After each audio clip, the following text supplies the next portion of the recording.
রাসূলুল্লাহ সাল্লাল্লাহু আলাইহি ওয়াসাল্লামের একটা অভ্যেস ছিল, তার কাছে কেউ কিছু চাইলে উনি না বলতে পারতেন না।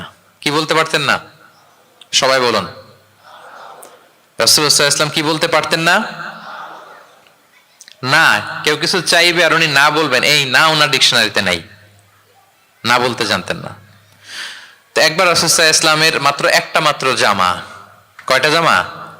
একটা। তো এক ফরিয়া দিয়ে এসে রাসূল সাল্লাল্লাহু আলাইহি ওয়াসাল্লামকে বললেন, ইয়া রাসূলুল্লাহ, আমাকে একটা জামা দিন, আমি বস্ত্রহীন। তো রহমতের নবী কি আর করবেন, যেহেতু না বলতে জানেন না, কাউকে ফিরিয়ে দিতে জানেন না, নিজের জামাটাই খুলে দিয়ে দিলেন। সুবহানাল্লাহ। এখন ওনার গায়ে তো জামা নাই, আছে? উনি জামাহীন অবস্থায় ঘরে বসে আছেন। আল্লাহ তাআলা আয়াত নাযিল করলেন, ওয়াল্লাযীনা ইযা আনফাকু লাম ইউসরিফু ওয়া লাম ইয়াকতুরু ওয়া কানা বাইনা যালিকা কাওয়ামা।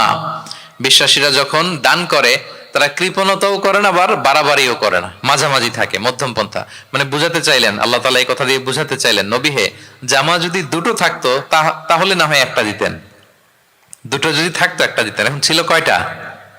তো এটাই যখন দিয়ে দিয়েছেন, এখন আপনি পড়বেন কি? সুবহানাল্লাহ বিহামদি। ভারসাম্য শিখালেন আল্লাহ। তাহলে ইসলাম হচ্ছে ভারসাম্যের ধর্ম, ব্যালেন্সড রিলিজিয়ান। বাড়াবাড়িও নাই, ছাড়াছাড়িও নাই।